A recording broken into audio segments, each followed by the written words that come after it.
buenas noches a todos. Les damos nuevamente la bienvenida a una de las sesiones virtuales que se está teniendo por parte del Consejo. La primera indicación es que les pido a todos los residentes que anoten sus nombres y su hospital de donde provienen para que se vayan registrando en el chat, por favor. Otras dos indicaciones. Por favor, apaguen sus micrófonos y también apaguen su video, por favor. A veces hace mucha interferencia, como le hemos venido pidiendo en las sesiones previas. Bueno, nuevamente buenas noches y para mí es un placer presentar a la doctora Angélica Vargas Guerrero. Ella es profesora de reumatología del Instituto Nacional de Cardiología Ignacio Chávez. Es integrante de los grupos GECAP del PANLAR. Es instructora para el grupo de anatomía clínica y también es miembro fundador de la Sociedad para el Estudio de Trombosis y Hemostasia AC. La doctora también es una de nuestras vocales. Estudios de laboratorio persistentemente positivos. Dentro de los de laboratorio, anticoagulante lúpico, anticardiolipina IgG e IgM, a títulos medianos o altos, y anti-beta-2-glucoproteína 1, también a títulos moderados o altos. Estos anticuerpos deben estar positivos por lo menos en 2 ocasiones, con 12 semanas mínimo de separación entre ellos. ¿Esto por qué? Porque se sabe que los anticuerpos antifosfolípidos pueden estar positivos de manera transitoria en diversas entidades, como por ejemplo en algunas infecciones o en pacientes que están en hemodiálisis, etcétera, y es por eso que es importante repetir con más de 12 semanas de intervalo para corroborar que este síndrome esté presente, que estén presentemente positivos. En cuanto a los factores genéticos, como ven en esta diapositiva, la verdad es que son muchos y cada vez se descubren más.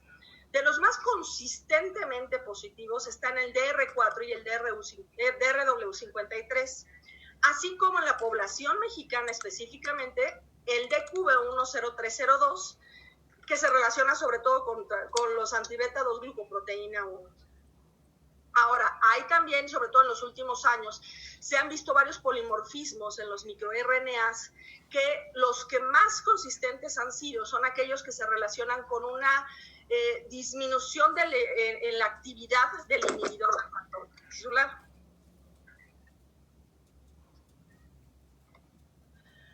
Ahora bien, sabemos que tanto la beta-2-glucoproteína 1 como la protrombina son los principales antígenos contra los que se dirigen los anticuerpos antifosfolípidos. De hecho, los que tienen como tal el síndrome o los que son patogénicos, más del 90% tienen alguno de estos dos como el antígeno blanco y principalmente se relacionan con anticoagulantes. ¿Ok?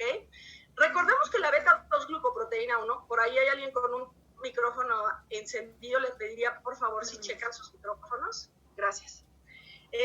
La beta-2-glucoproteína 1 por sí misma se sabe que es anticoagulante. Y esta es la beta-2-glucoproteína 1, que sabemos que está formada por 5 dominios. Normalmente en la circulación, y eso lo veremos en la siguiente imagen, o bueno, de una vez la aclavemos, aquí está, normalmente está en forma como en círculo, como que se engloba y guarda sus epítopos del dominio 1. Lo que va a hacer es que cuando encuentra un endotelio activo, se va a abrir de tal manera que el dominio 5, que es este que tenemos aquí abajo, se va a pegar a los fosfolípidos de membrana de carga negativa y va a exponer el dominio 1, que es lo que vemos aquí, y que es el que tiene los epítopos contra los que se dirigen los principales anticuerpos patogénicos. Principalmente se ha relacionado contra el epítopo donde está la glicina 40, arginina 43. Ahora bien, tenemos entonces tenemos la beta-2-glucoproteína 1 y hay personas que tienen los antifosfolípidos positivos. Este sería el primer hit, tener los antifosfolípidos positivos. Ahora, necesita haber un segundo evento que facilite que esos anticuerpos lleguen a causar daño, ¿ok? En primera, el que esos anticuerpos sean dependientes, como dijimos, sobre todo que vayan dirigidos a la beta-2-glucoproteína 1 o a la protrombina. Por ejemplo, necesita haber un segundo hit, y ese segundo hit, tendría que ser que exista un daño en el endotelio. Cuando hay este daño en el endotelio, se pega la beta-2, se desenvuelve, como ya lo habíamos dicho, y va a exponer entonces la parte donde está el epítopo, que va a ser reconocido por el anticuerpo patogénico, y como vemos aquí, se va a unir.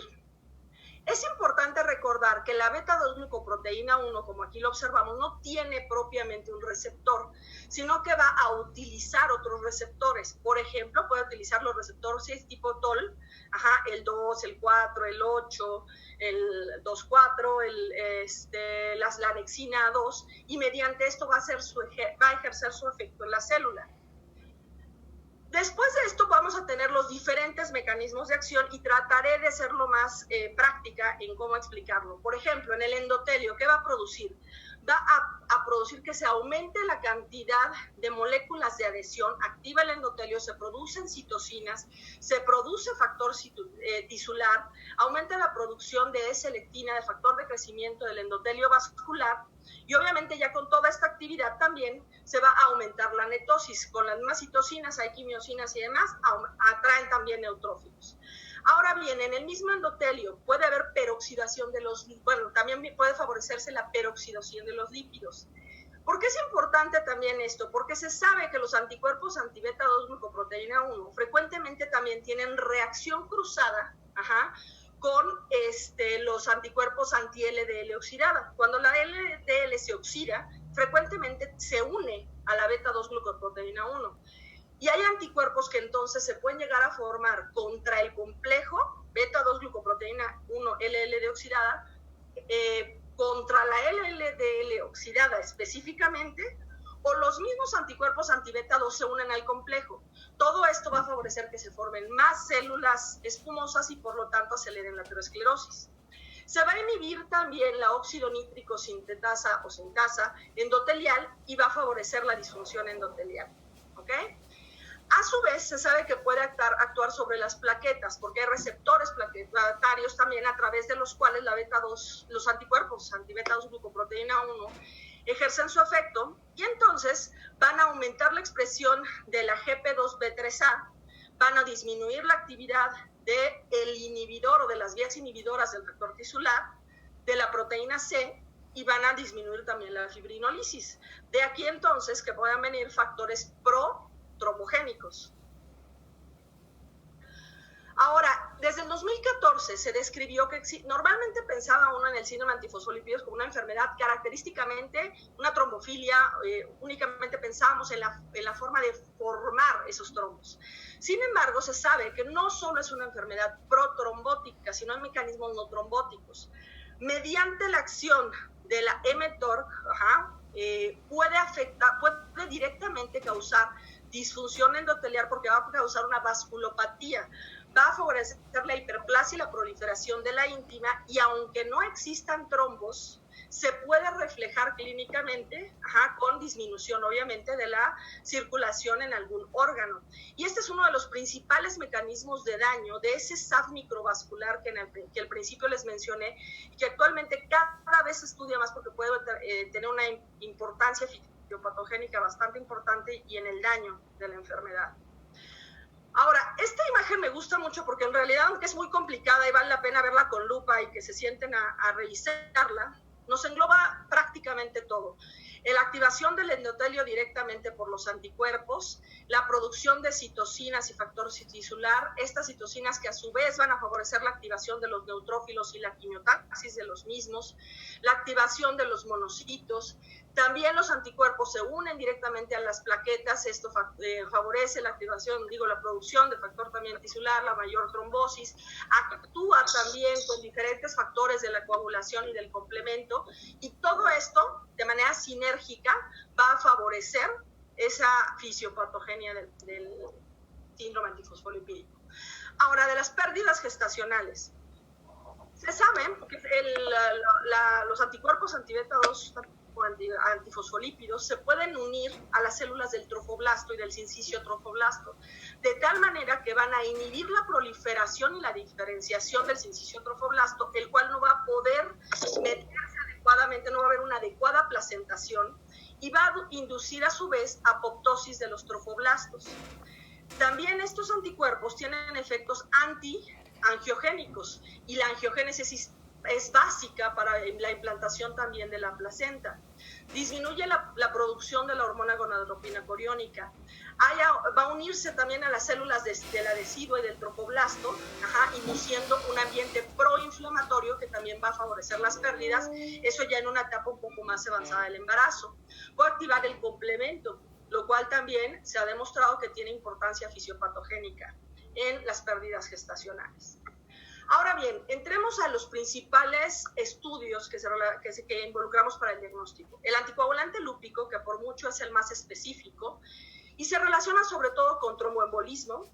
Si vemos el riesgo cuando se usa junto con anticonceptivos hormonales, aumenta el riesgo de trombosis hasta 201, un riesgo de 201, tabaquismo 87, de ahí la importancia de que siempre se le dé esa consejería a la paciente, de que si va a utilizar algún tipo de anticoncepción, que necesitaría utilizarla, no debe de ser estrogénica y que deben de cesar el tabaquismo.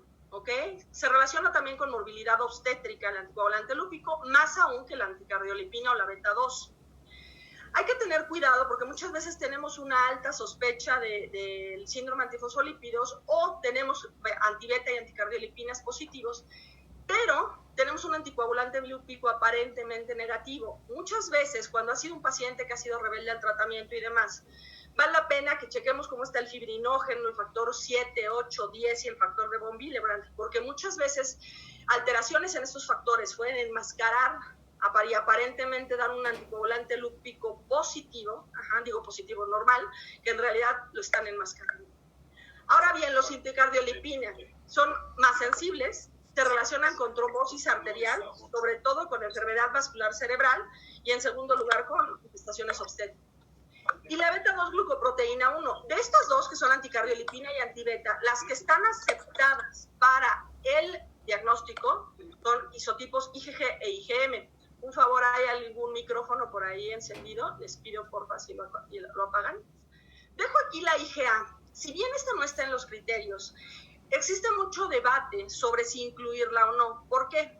Hay que pedirla únicamente en pacientes en los que tenemos alta sospecha y que ya pedimos el resto de los anticuerpos y son negativos. En el contexto específico, en algunos pacientes pueden tener este anticuerpo positivo. Ahora bien, hay otros anticuerpos que son los antidominio 1.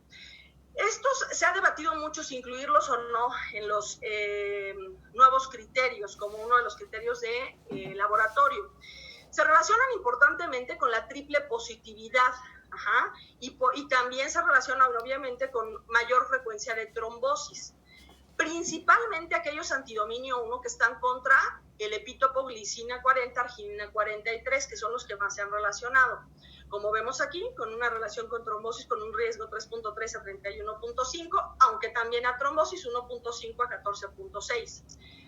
Se relaciona también, por ejemplo, con livedo reticularis y valvulopatía. Y bueno, aquí vemos algunas de las gráficas en donde claramente es más frecuente asociado a triple positividad que, por ejemplo, a una positividad única, a un anticuerpo. Y esto es importante porque vamos a ver más adelante que esto nos habla del riesgo que tiene el síndrome antifosfolípidos. Y si vemos en la segunda gráfica, es mucho más frecuente este anticuerpo, tanto en el SAF primario como en el SAF secundario, comparado con pacientes, por ejemplo, con lupus nada más o con controles sanos. Sin embargo, todavía no se ha incluido en los criterios, existe mucho debate y probablemente todavía no se incluyan los siguientes, porque no hay una adecuada estandarización y estudios prospectivos para evaluar los antidominio 1. A diferencia de los anticuerpos contra el complejo fosfatidilserina protrombina, estos anticuerpos en diversos estudios se han relacionado en SAF primario con trombocitopenia y o anemia hemolítica autoinmune, 77% con pacientes que tienen trombosis en pacientes con el síndrome. Y como vemos aquí en la gráfica, por ejemplo, estos anticuerpos, si los comparamos con los anti-beta 2, pues sí hay una importante correlación con la trombosis, no tanto así con manifestaciones hematológicas puras. Y se ha visto que también puede ser un factor de riesgo independiente para fenómeno Raynaud y para migraña. Ahora bien, en ocasiones escuchamos el síndrome del SAF seronegativo. El SAF seronegativo no quiere decir que no existan anticuerpos, sino que muchas veces no son de los, más bien, son de los anticuerpos que no están incluidos en los criterios, que podría incluirse también los anticardiolipina o antibeta IgA, pero también pueden ser los antiprotrombina, fosfatidilinositol, fosfatidilcerina, anexina 5, anexina 3, etcétera. Sin embargo, de todos estos anticuerpos todavía existen muchos estudios que están a favor, otros que no demuestran una gran asociación y por lo cual todavía no se han incluido. Ahora, hablando del perfil de riesgo, tenemos dos maneras para poder hacerlo. Los hematólogos sobre todo utilizan más esta primera clasificación, en la cual se dice que cuando hay más de un anticuerpo, sería categoría 1, cuando es anticoagulante lúpico 2, anticardiolipina 3, y antibeta 2 glucoproteína 1, 4. Ahora bien, hay otra manera en la cual tal vez un poquito más práctica en la clínica, en la cual tenemos que los pacientes de alto riesgo son aquellos que tienen anticoagulante lúpico, que ya sabemos en los estudios que se relacionan con antidominio 1, aunque todavía no está disponible, la presencia de un triple positivo, antibeta, anticardio y anticoagulante lúpico, que se relacionan con un riesgo de trombosis 5.3% por año. En menor grado, pero también siendo de alto riesgo, el tener un doble positivo o anticuerpos antifosfolípidos antibeta o anticardio persistentemente positivos a títulos elevados. Ahora, dentro de este alto riesgo, pero de las manifestaciones clínicas, tenemos el tener enfermedad autoinmune, sobre todo lupus, que es la más frecuentemente relacionada, tener factores de riesgo cardiovascular, tener trombosis arterial previa o trombosis recurrentes a pesar de tener una adecuada control o una adecuada, estar en límite en metas terapéuticas de la anticoagulación, o específicamente cuando hablamos del SAF obstétrico, cuando tenemos hipocomplementemia o disminución de la cifra plaquetaria mayor al 20%. Recordemos que en un embarazo normal puede haber disminución de la cifra plaquetaria, pero no debe ser mayor de este 20%.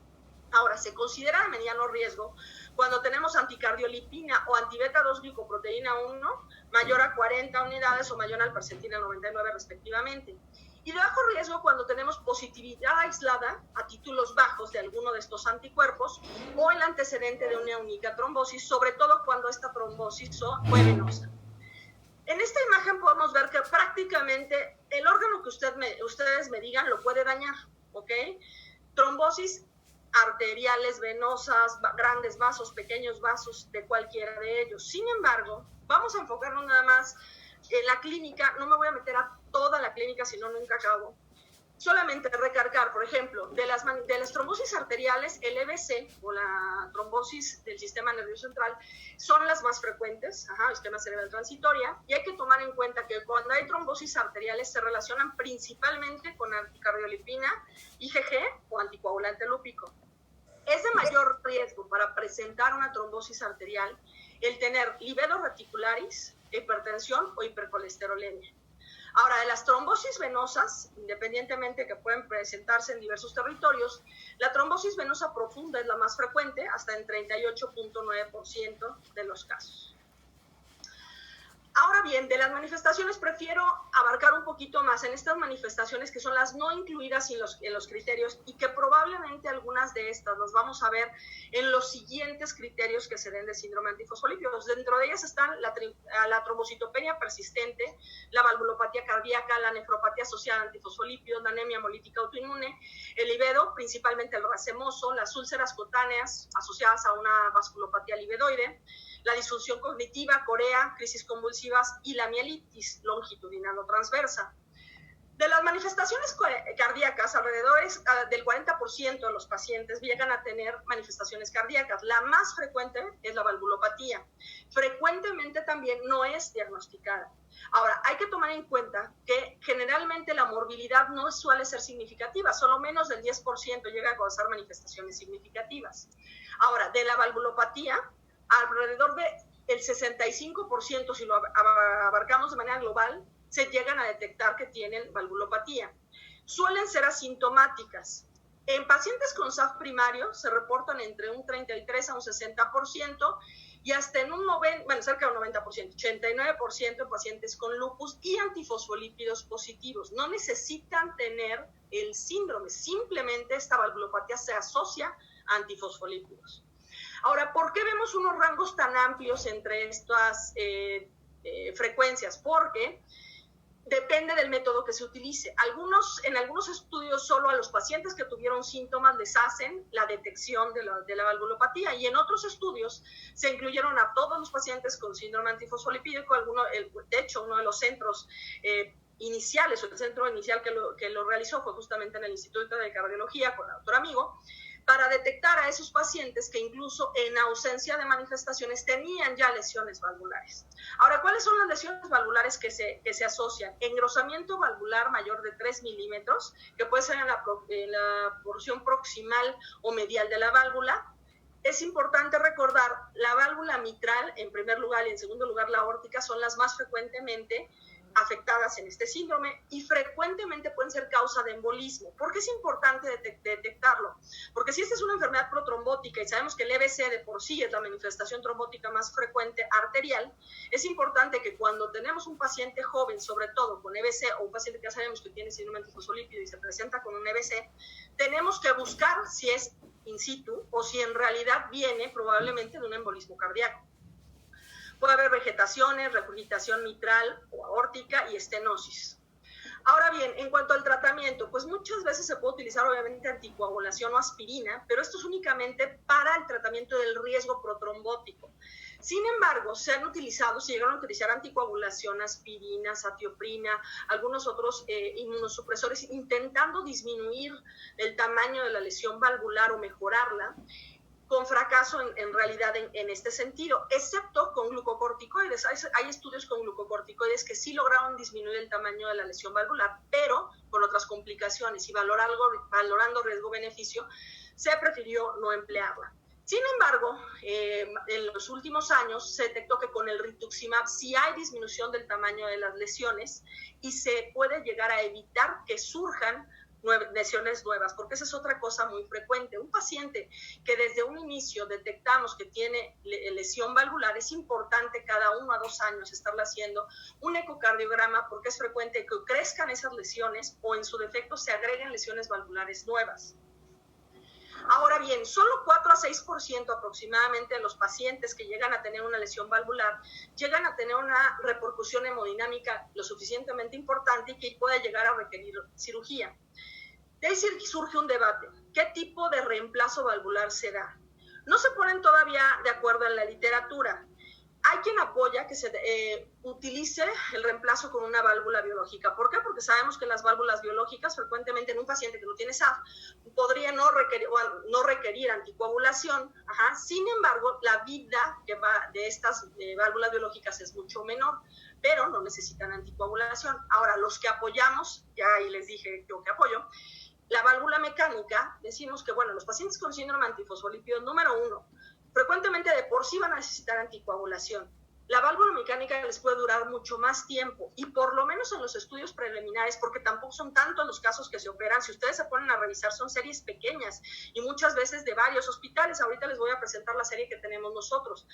Pero a pesar de todo eso, se ha visto que en esas pequeñas series, cuando las revisamos, les va un poquito mejor a aquellos pacientes que recibieron una válvula mecánica, les dura más tiempo con menos fallas. ¿Okay? Es una cirugía de muy alto riesgo, con una mortalidad del 12.5% aproximadamente, y que la mortalidad precoz es del 7% y tardía del 12%. Y las complicaciones las reportan desde un 50% en las mejores series. Esta es una de las series más grandes que se reportó en 2012, que es una serie de varios hospitales, en donde incluyen de varios países y de varios hospitales, y es de las mejores series, porque hay otras series donde tienen mortalidades mucho más altas. ¿Ok? ¿Qué es importante para ver la progresión de la lesión valvular? La duración de la enfermedad, a mayor duración, obviamente mayor probabilidad de lesión, y el que esté de manera concomitante, por ejemplo, lupus. De nuestra serie, tenemos, por ejemplo, del 2000 a la fecha, de 19 pacientes, 15 de ellos con SAF trombótico, 3 obstétrico y 1 con anticuerpos, o sea, no tenía el síndrome como tal, sino con anticuerpos, antifosfolípidos y manifestaciones no criterios. De estos 9 pacientes, triple positividad, 2 con doble, 3 con anticoagulante lúpico nada más, 1 con anticardiolipina, 3 con antibeta y 1 catalogado como seronegativo. De estos pacientes se realizaron 22 cirugías, es decir, 3 pacientes han sido reintervenidos. En pacientes en los que detectamos alto riesgo, ya sea por el perfil de riesgo o por la comorbilidad o los antecedentes de trombosis, se decidió realizar plasmaféresis. De ellos está uno de los pacientes con triple positivo, en el cual además se dio gamaglobulina intravenosa, 8 pacientes más con triple positivo, 1 con doble positivo, 1 con anticoagulante lúpico y 1 más con anticardiolipina. Se logró negativizar el anticoagulante lúpico en 6 pacientes. ¿Por qué esto? Porque desde los años 90, ahí en el hospital, con el doctor Izaguirre, el doctor Amigo, se propuso utilizar la plasmaféresis tratando de facilitar el manejo del paciente justamente en cirugía, disminuyendo obviamente o negativizando el anticoagulante lúpico, que sea más fácil manejarlo en la bomba extracorpórea y demás. Y realmente no se observó que aumentaran de forma importante las complicaciones. Ahora bien, las complicaciones que tenemos en nuestro grupo, se ve como si fueran mucho, pero vale la pena que revisen las series. En general, realmente estamos bastante bien y muy parecido a las series grandes. 4 pacientes tuvieron hemorragia, 6 complicaciones hemodinámicas, 2 trombóticas, 1 infección, 2 respiratorias, 4 trastornos del ritmo. Hubieron 2 pacientes que han fallecido en nuestra serie. Uno fue con disfunción valvular, y eso porque lo llevó a una reintervención quirúrgica, y ahí fue donde falleció. Y uno más fue una ruptura de la aurícula. Saliendo el parche bovino que se le había colocado, tuvo ruptura, y a partir de ahí falleció. Esto nos da una mortalidad del 9%, como recordarán, la mortalidad está alrededor del 12%. Las complicaciones tardías, tenemos 2 infecciones y unas respiratorias. Bien. Del resto de las manifestaciones cardíacas, la disfunción endotelial es característica en estos pacientes. Se ha detectado en varios estudios que se han hecho, por ejemplo, encabezados con el doctor Jara, en los cuales se reporta que hay disfunción endotelial en los pacientes. Por otro lado, se sabe que el infarto agudo del miocardio es una manifestación frecuente y que tenemos que tener en cuenta. Paciente joven, menos de 50 años, sobre todo si no tiene grandes factores de riesgo cardiovascular y que se presenta con un infarto, hay que pensarlo. El SAF primario se presenta en 1.2%, en el secundario 3.8%.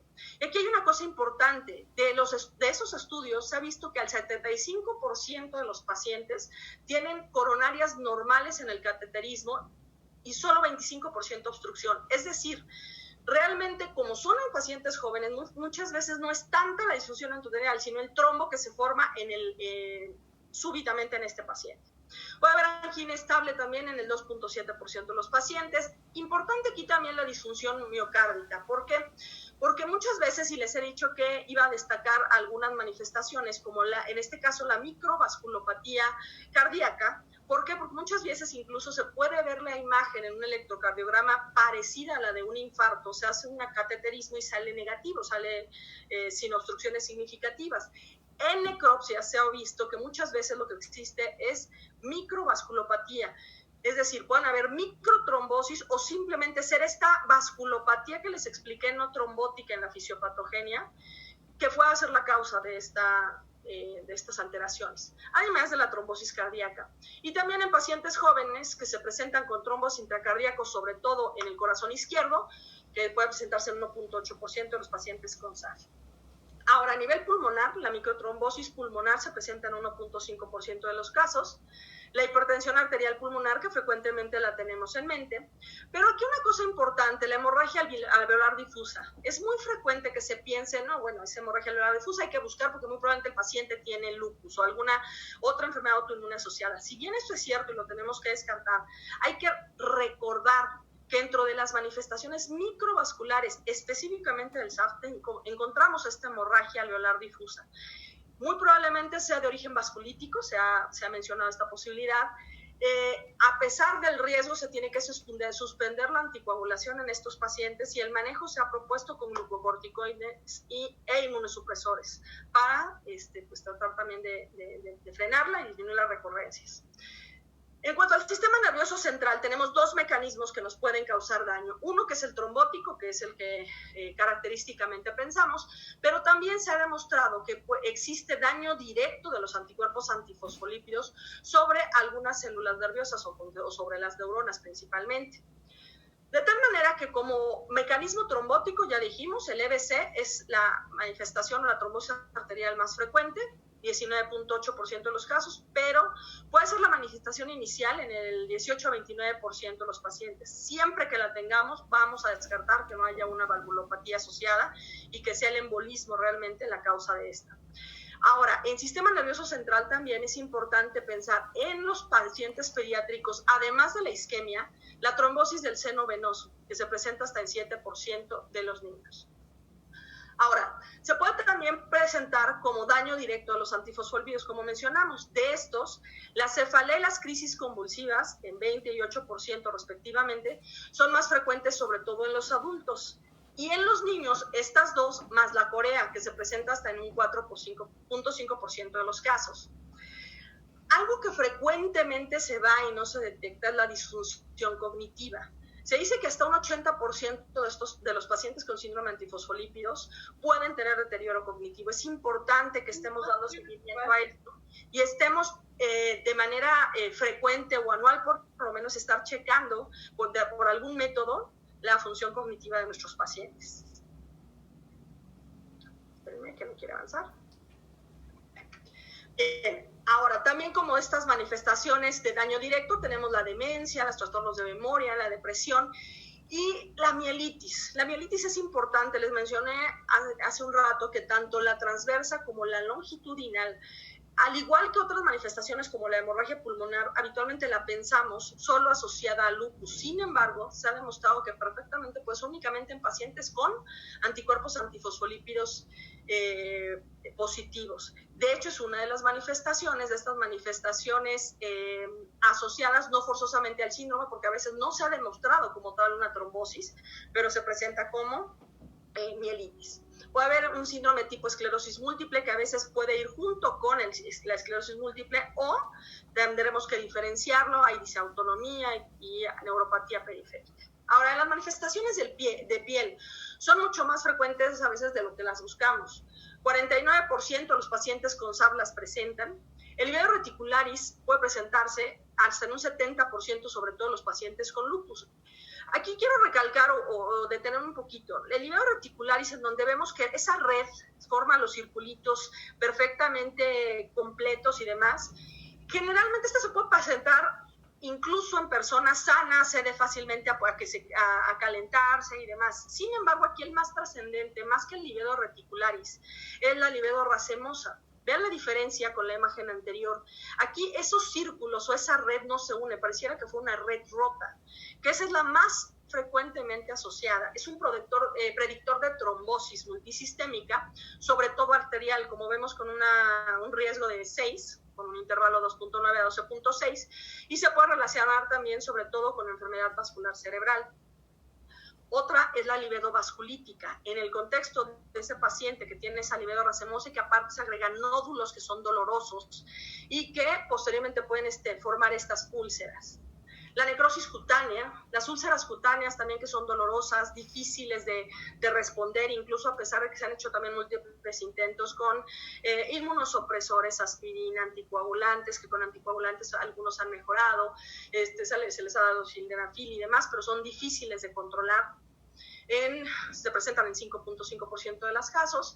La atrofia blanca, que es frecuente en los pacientes, que son úlceras perimaleolares que duran de días a semanas y que después se vuelven como unas cicatrices atróficas, con bordes con telangiectasias, como podemos ver aquí en estas dos imágenes. Las úlceras necróticas también en 5% de los pacientes y las vasculitis necrosantes. La netoderma, que rara vez se relaciona en sí con manifestaciones trombóticas, más bien suele relacionarse sobre todo anticardiolipina IgA o anticoagulante lúpico, que son estas pérdidas de las fibras elásticas en tórax o en la parte proximal de las extremidades, como pápulas blancas y que después se ven hundidas o atróficas. La trombocitopenia, que se presenta hasta alrededor de un 50% de los pacientes, que puede ser de leve a moderada, generalmente es de leve a moderada. Rara vez es menor de 20,000 plaquetas, generalmente está por ahí de los 100,000 plaquetas, 150,000 plaquetas, y a pesar de que pueda tener menos de 100,000 plaquetas, no suele asociarse a hemorragia. Cuando tengamos cifras plaquetarias menores a 20,000 plaquetas, ojo, aquí principalmente buscar si no hay alguna otra asociación que no sea un SAF primario, frecuentemente pensar que es un SAF secundario, buscar lupus o algunas otras causas, o me salto hasta este último renglón, cuando también existen menos de 50,000 plaquetas, pensar también que puede ser por consumo. Si nuestro paciente se está deteriorando y encontramos, aunque no tengamos una franca evidencia de trombosis, pero ya le vemos livedo racemoso, vemos que empieza a haber deterioro de la función renal, por ejemplo, y demás, hay que pensar la posibilidad de que esté empezando a desarrollar un SAF catastrófico. La trombocitopenia es importante destacar, aquí no protege contra trombosis. A veces ahí es un poquito difícil el decidir, híjole, tengo unas plaquetas muy bajas, pero necesito anticoagular a este paciente, aunque sea como una tromboprofilaxis, porque esos pacientes aún así lo pueden hacer. Puede relacionarse sobre todo con anticoagulante lúpico y antidominio 1, aumentando el riesgo de trombosis en estos casos. Ahora, la anemia hemolítica, no recalqué que la trombocitopenia asociada a antifosfolipios es una de las manifestaciones asociadas a antifosfolipios y que probablemente se puedan incluir en los próximos criterios. La anemia hemolítica autoinmune también es otra manifestación frecuentemente asociada. Se puede asociar a un CUMS positivo en 14%, es más frecuentemente asociada se presenta más frecuentemente asociada a lupus. Y aquí también dos cosas importantes. Si la encontramos en ausencia de esquistocitos, pensar en una anemia hemolítica autoinmune propiamente, y con esquistocitos nos puede sugerir una microangiopatía trombótica. De la nefropatía, lo más común que pensamos es una trombosis, ya sea de la arteria o de la vena renal. Sin embargo, puede causar trombosis capilar, glomerular, por ejemplo, puede producir una microangiopatía trombótica. Muchas veces el paciente empieza con datos de hipertensión, proteinuria, hematuria, si bien también, como también es más frecuente en pacientes jóvenes, buscar lupus o alguna enfermedad asociada. Si no lo encontramos, puede ser la misma microangiopatía típica del síndrome asociada a anticuerpos antifosfolipios, y es otra de las que se propone para agregarse como manifestación clínica asociada a antifosfolipios. Ahora bien, el SAF microvascular. Todas estas manifestaciones que son en las que he ido haciendo un poquito o destacando, es importante que las pensemos, porque cuando se empiezan a presentar varias de estas manifestaciones, empiezas con una nefropatía que se agudiza, por ejemplo, o rechaza un trasplante renal en un paciente con antifosfolipios positivos, hemorragia pulmonar, disfunción cardíaca, todo esto puede ser una red flag para pensar en un SAF catastrófico. De que esté empezando a ser un SAF catastrófico. Y aquí, por ejemplo, a veces no tenemos evidencia franca de una trombosis. Y lo que pasa es que, como dijimos, en este daño microvascular muchas veces no hay trombos, o si los hay son microtrombos que no se detectan fácilmente por las técnicas habituales.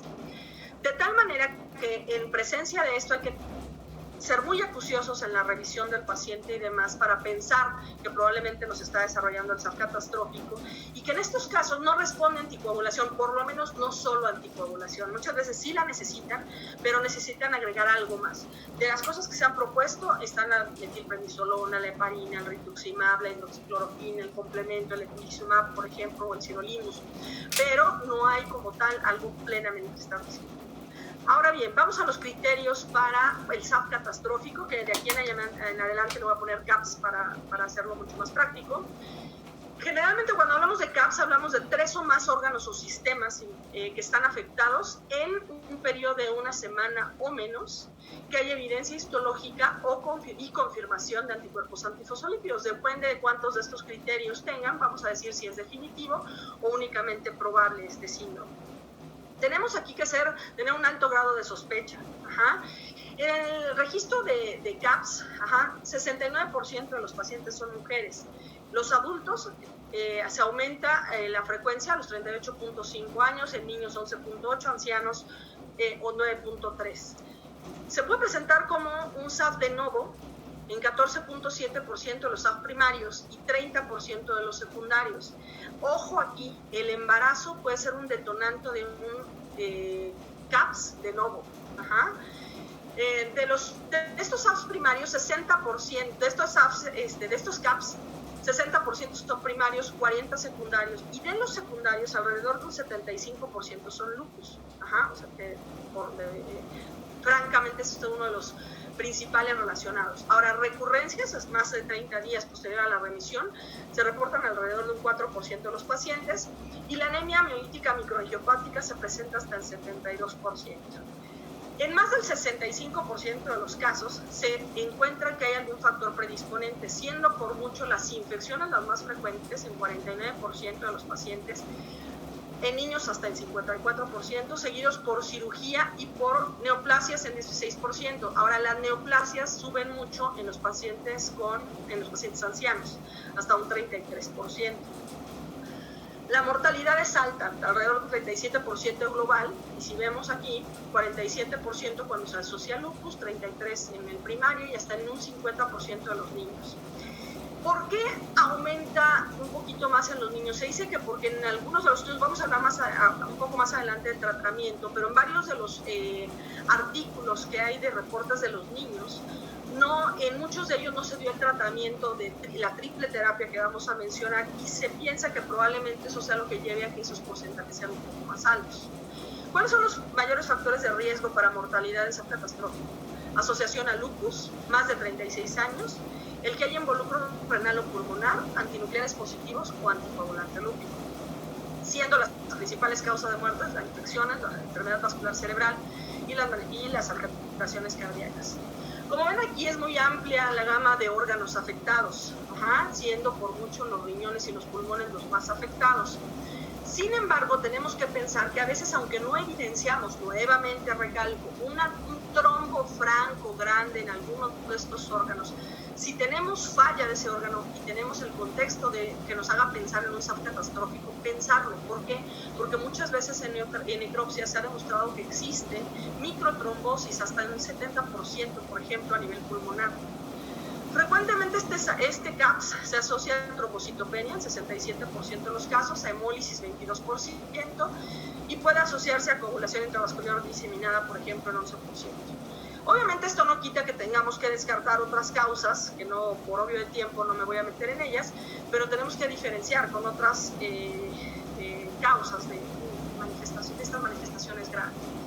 ¿Cuáles son la triple terapia a la que me refiero, que es la que ha sido más efectiva según los reportes? Heparina, glucocorticoides, asociarla a una de estos dos, gamma-globulina intravenosa o plasmaféresis, cualquiera de las dos.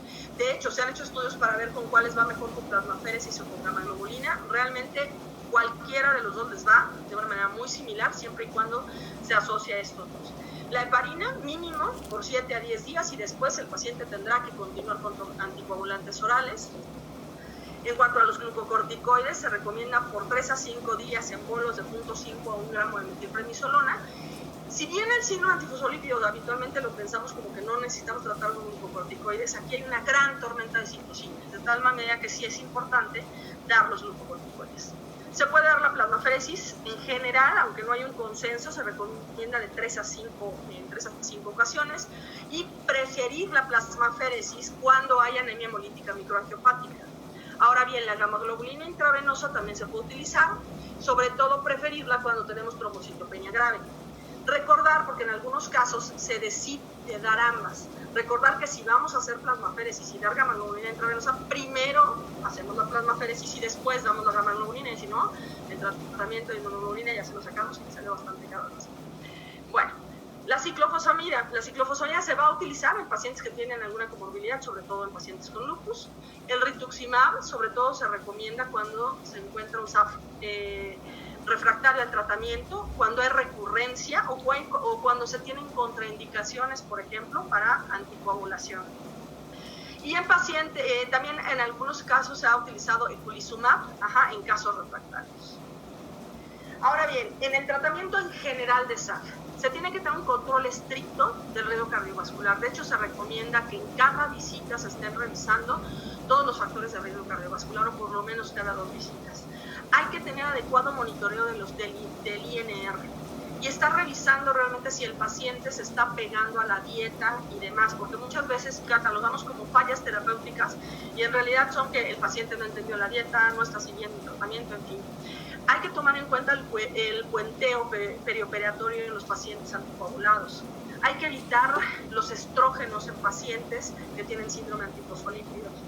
Es importante recalcar la dieta, el ejercicio, el quitar el tabaquismo, controlar el peso del paciente, y dar profilaxis postoperatoria. Ahora bien, vamos a enfocarnos en el tratamiento.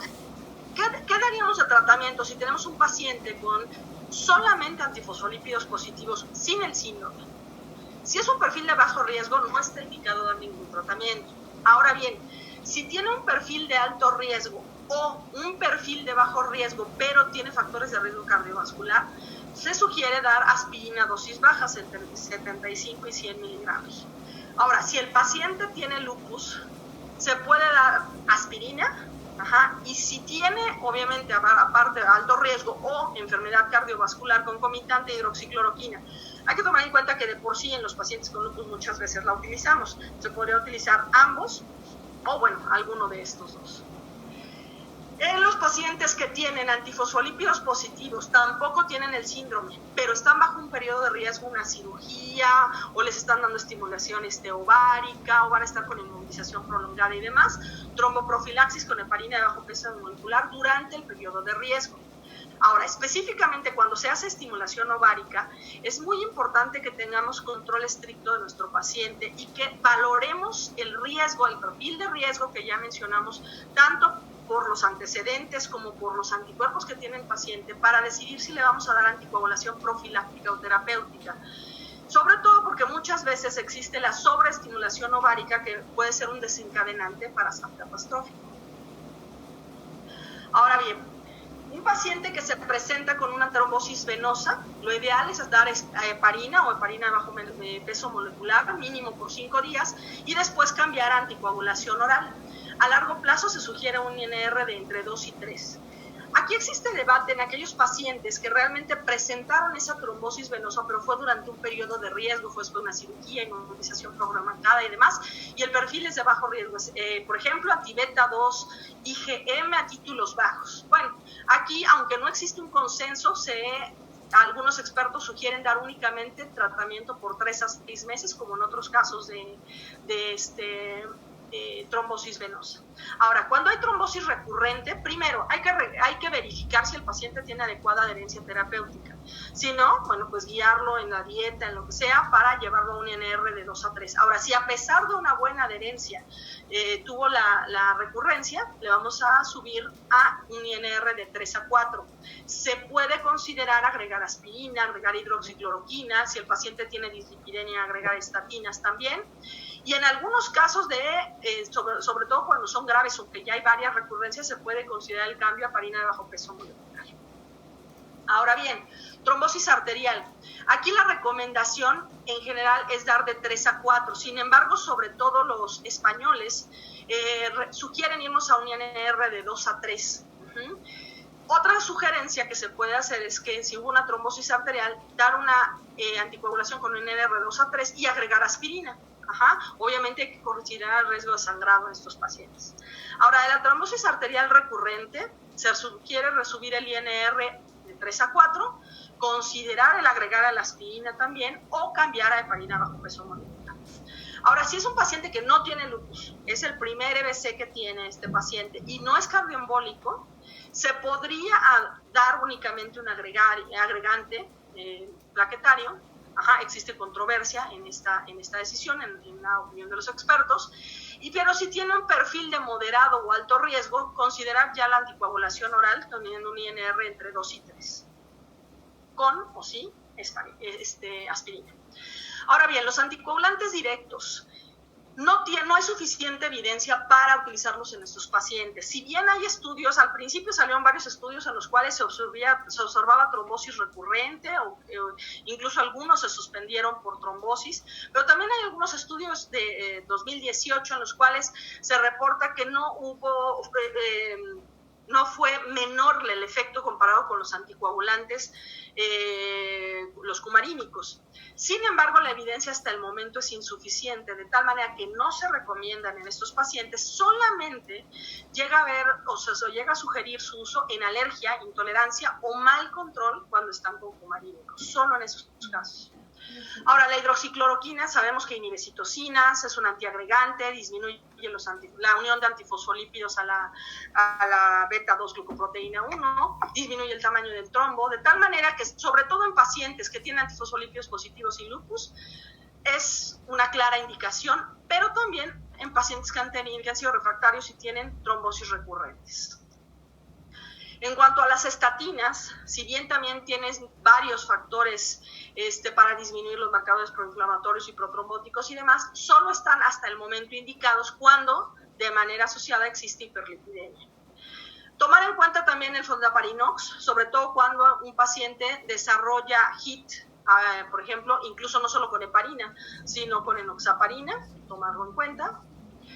Y en casos especiales, hay que tener un control riguroso de la anticoagulación peritrasplante. Los pacientes incluso, aunque no tengan el síndrome, simplemente un paciente que se somete a trasplante renal, sobre todo, bueno, trasplantes en general, lo hemos visto más o hay más reportes con los trasplantes renales, y que tienen anticuerpos antifosfolípidos positivos, incluso en ausencia del síndrome, existe más riesgo de rechazo al trasplante por trombosis, entonces ser muy cautelosos en esos casos. Dar heparina bajo peso molecular en pacientes de alto riesgo y neoplasias. Un paciente que ya sabemos que tienen este perfil, sobre todo si van a ser sometidos a cirugías, catéteres, quimioterapias. Y es importante suspender, por ejemplo, la anticoagulación antes de procedimientos de moderado o alto riesgo, y hacer terapia puente cuando van a requerir algún tipo de cirugía. De tal manera que, bueno, es la trombofilia adquirida más común, es una trombofilia que vamos a ver frecuentemente en pacientes jóvenes, y de tal manera que si encontramos que un paciente, por ejemplo, con infartos, con EBC, joven, hay que pensarlo, y hay que buscarlo. El tener antifosfolípidos positivos, cuidado, no siempre es sinónimo de que exista enfermedad, sobre todo en las interconsultas. No sé si es sesgo del lugar en donde estoy, pero muchas veces en cardiología nos piden interconsultas por eso. Entonces, tenerlo en cuenta, no siempre va a ser sinónimo. La trombocitopenia es frecuente y a veces es difícil, sobre todo cuando un paciente va a ser sometido a cirugía o algún procedimiento, hacer hincapié con otras especialidades de que no nos va a proteger de trombosis y que muchas veces necesitamos dar tratamiento antitrombótico, aunque sea profiláctico, en estos pacientes. La identificación temprana de las manifestaciones, sobre todo estas manifestaciones microvasculares, pueden hacer una gran diferencia para evitar que un paciente se complique.